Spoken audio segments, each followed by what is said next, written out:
Good morning. This is Mark, one of the Twin Lakes pastors, and I hope you're doing well today. But I'm thinking of those who perhaps are not. Because of so many events over the past now 10, 11 months, pandemic, fires, riots, political division, social strife, all of these things, perhaps they've left you discouraged, feeling defeated. Maybe you've suffered from depression or anxiety, or you just wonder, when will this blanket of gloom that's been hanging over us for so long, when will it lift? When will we see better days?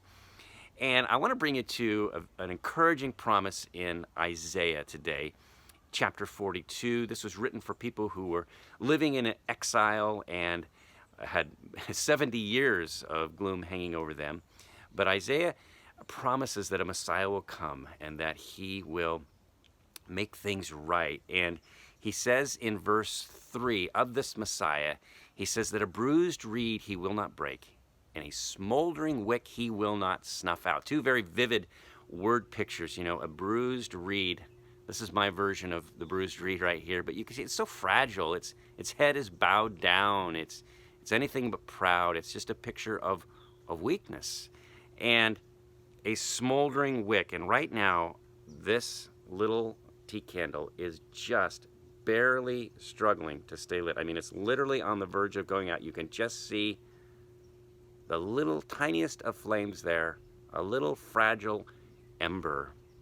And the promise is that Jesus has compassion on people who feel that weak. And maybe the thing that's got you discouraged or feeling defeated isn't something that's happened outside in the world, but things that you have no control over. Maybe it's things in your own life where you brought some trouble upon yourself. Well, that was the case with the original audience. They were under God's discipline.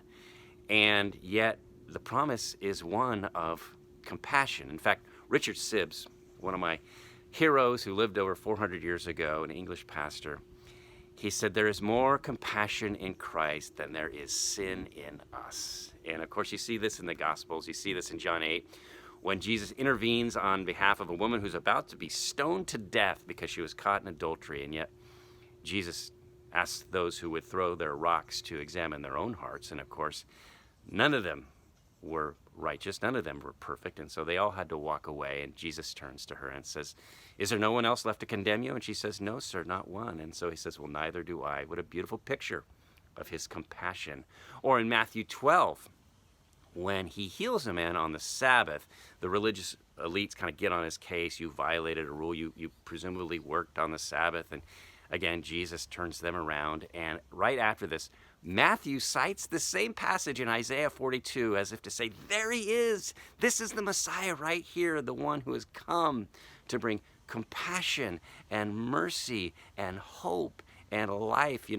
Just as Richard Sibbes said, there's more compassion in him than there is sin in us. I would add to that, there's more strength in him than there is weakness in us.